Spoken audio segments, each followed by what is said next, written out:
আমার খান্দাত আমার বোনটা বইয়া আছে, ক্লাস 10 শিক্ষার্থী, সামনে এসএসসি পরীক্ষা দিত।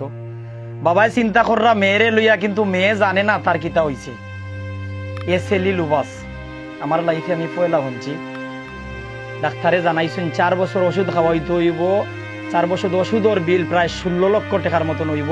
আর যদি ইঞ্জেকশন দ্বারা সুস্থ করতে চান 25 লক্ষ টাকা লাগবে। প্রথম দিকে তারা কোমরের পিছনে, মানে আমরা যেটা কই ফিটর বেদনা লইয়া উসমানিত গেছলা। এরপর এক পর্যায়ে ডাকাত যাওয়া হয়েছে। দীর্ঘদিন পরে এই রোগটা ধরা খাইছে। আমি মানবতার ফেরিওয়ালা মানবিক ভাই বৈনান্তর দুয়ারও দেশি বিদেশি টেকনাফ, তেতুলিয়া, রূপসা, পাতুরিয়া, জাফলং থেকে বান্দরবন, বিশ্বের বিভিন্ন দেশ তনে রেমিটেন্স যোদ্ধা ভাই বৈনান যারা ভিডিওটা দেখরা সবর কাছে আমি প্রথম আল্লাহর ওয়াস্তে জোর হাতে শেয়ার চাইয়া। এমন হইতে পারে আপনার একটা শেয়ারের কারণে আপনার বন্ধু বান্ধব, আত্মীয় স্বজন, আপনার পরিচিত কেউ আপনি না দিলে অন্য একজনে দান করব, সহযোগিতা করবো, এই সব আপনিও শরীক হয়ে যাবা।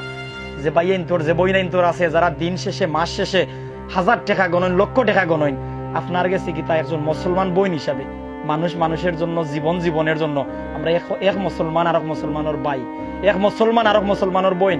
এই বোনটার কিতা দাবি আপনার কাছে নাই নি? আপনি যদি সহযোগিতা করেন, আপনারা যদি সহযোগিতা করেন, মা ইসাসি বোন ভাই, অনাগত বিপদ তো নেই আপনারে আমারে।